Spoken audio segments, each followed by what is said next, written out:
So when to use worker, when to use atools. Let's compare the tools and see what their particular strengths are.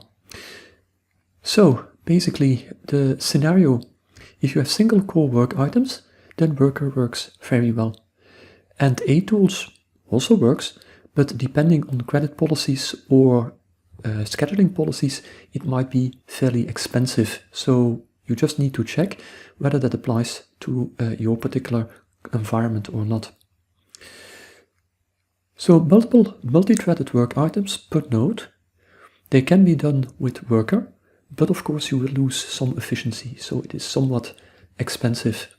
And the same applies to atools, again depending on accounting and job policies, which are local. A single multi-threaded work item per node is very suited for atools and can be done with worker, but again it would be somewhat expensive. Remember that you should use the master flag in order to avoid that you would waste an entire node that actually just runs the master process. For multi-node work items, worker is not your friend. Then you really need to use atools.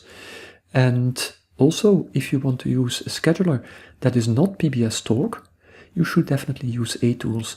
Atools supports Slurm. It also supports SunGrid Engine.